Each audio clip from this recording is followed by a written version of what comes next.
My name is Paul Staniland. I'm a PhD candidate in political science and a member of the Security Studies program at MIT.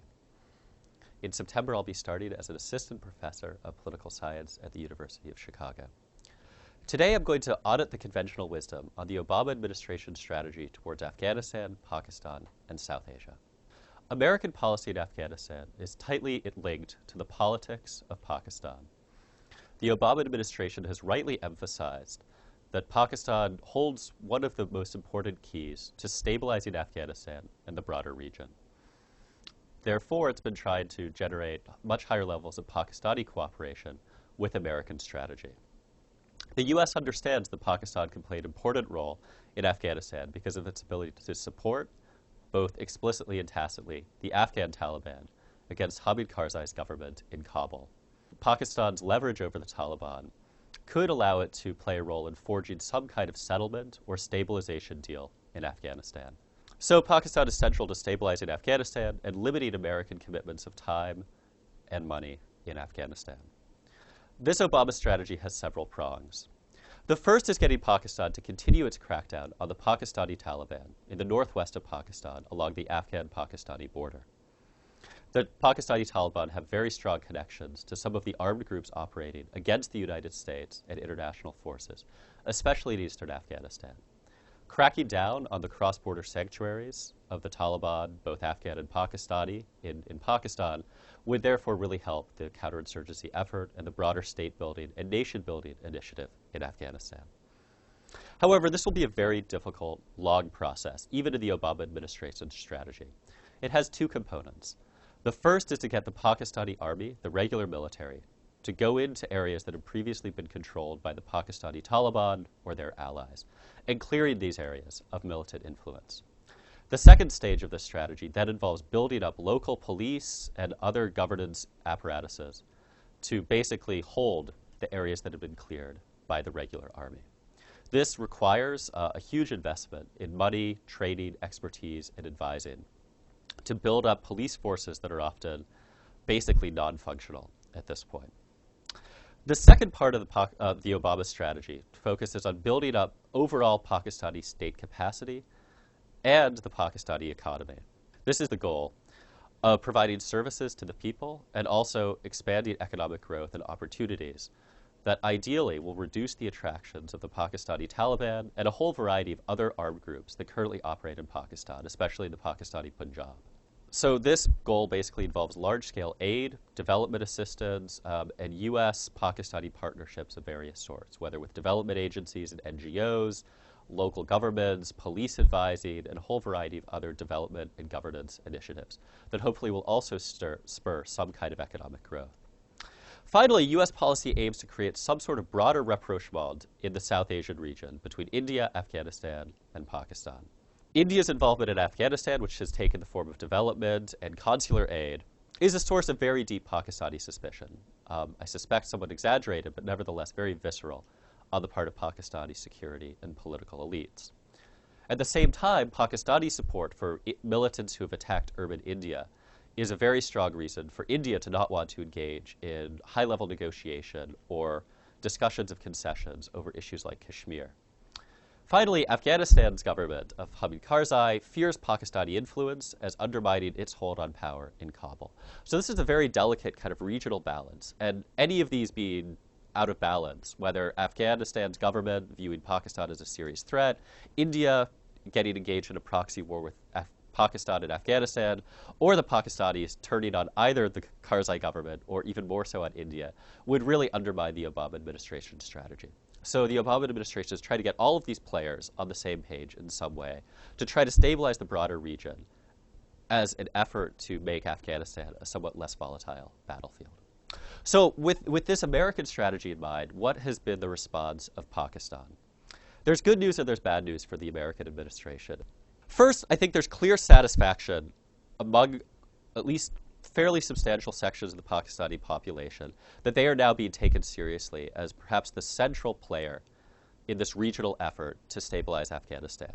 For a long time, in the last several years, there had been discussion that Pakistan was being marginalized by the United States, that it wasn't being appreciated, that its sacrifices were being ignored, and that it was basically being accused of undermining regional stability. Now, in the last year or so, at least when you read newspaper editorials, the statements of Pakistani generals and politicians, they see the U.S. focusing much more on Pakistan, especially relative to India, when it comes to discussions of Afghanistan. And I think this is clearly something that makes Pakistani elites quite happy. In fact, there's now an increasing discourse within Pakistan talking about going back to the strategy of strategic depth in Afghanistan that was pursued in the 1990s. The idea that Afghanistan, or at least parts of Afghanistan, should be part of a Pakistani sphere of influence has made a big comeback. And I think we're starting to see a renewed appetite, if it ever really went away, for Pakistan acting as a political wheeler-dealer in Afghanistan, a kind of power broker. And I think there's a sense that the U.S. appreciates that amount of Pakistani leverage. Second, and also positively for the U.S., the crackdown on the Pakistani Taliban has continued. Over the last year, there's been a dramatic change in the Pakistan Army's approach towards the Pakistani Taliban in the northwestern frontier areas along the border with Afghanistan. About a year ago, a little bit over a year ago, in February, March, April of 2009, there were fairly severe fears that the Pakistani Taliban were swooping in from the northwest, getting within 100 kilometers of Islamabad. There were fears that the Pakistani state would kind of just give up in the face of this onslaught. Those fears have not come to pass. Instead, the Pakistan Army has lodged a fairly aggressive, at times quite brutal counterinsurgency campaign in particular areas of the northwest, especially the federally administered tribal areas. This has put real pressure on the Pakistani Taliban in ways that many people did not expect a year or 2 years ago. That the pattern of peace deals and broken peace deals that had characterized previous Pakistani government policy has now been broken. Now, the bad news here is that the Pakistan Army is not particularly good at counterinsurgency. It relies heavily on artillery, airstrikes, and the creation of really massive refugee flows. Nevertheless, the Pakistan Taliban's progress has been blunted, and its command structure and social networks are under fairly severe pressure. That said, the Tehrik-e-Taliban Pakistan and other affiliated groups have continued to engage in both rural guerrilla attacks and urban terrorist attacks that show their reach has not been eliminated, and they remain in the fight. Now, however, there are also areas where U.S. strategy, at least in the short run, does not appear to be succeeding in any significant way.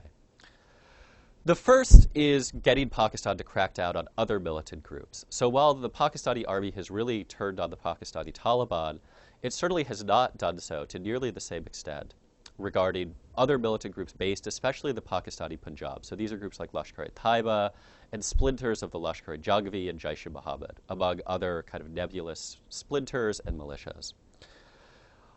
There are signs that this may very slowly change, but for the most part, Pakistani policymakers have refused to acknowledge that this problem exists. Insurgency and terrorism are portrayed as being a problem of the northwest frontier, of basically being the domain of angry Pashtuns from along the border regions. This simply isn't the case, but the refusal to recognize this has really undermined efforts to reduce militancy within Pakistan.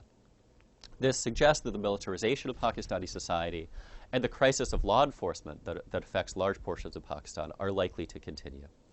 Now, a related area where the Obama administration has not had great success is at the level of India-Pakistan relations. In large part because Pakistan has not cracked down on these Punjabi groups, India refuses to engage in large-scale, or high-level, I should say, negotiations with Pakistan, particularly since the Mumbai attacks, which involved fairly severe casualties among Indian and international civilians. India has been very reticent to go back to the negotiating table, and the refusal of Pakistan to crack down in any serious way on Lashkar-e-Taiba in particular means that the broader goals of a regional reconciliation, or at least some kind of settlement, whether explicit or tacit, seem pretty far away, especially over Kashmir, but also over things like water and confidence-building measures more broadly. So the goal of trying to figure out the India-Pakistan relationship with an eye towards stabilizing Afghanistan still appears to be quite a distant one.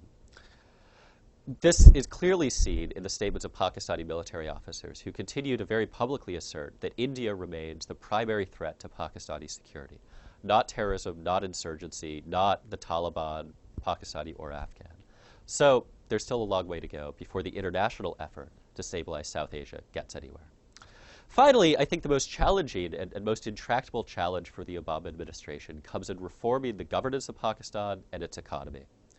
A lot of development aid has been at least earmarked to go to Pakistan, but its delivery has been delayed, its effects are unclear, and the overall strategy, it basically is trying to do, in the very short run, what appears to be impossible, which is to fundamentally reduce corruption, to improve law enforcement, and to provide basic public goods.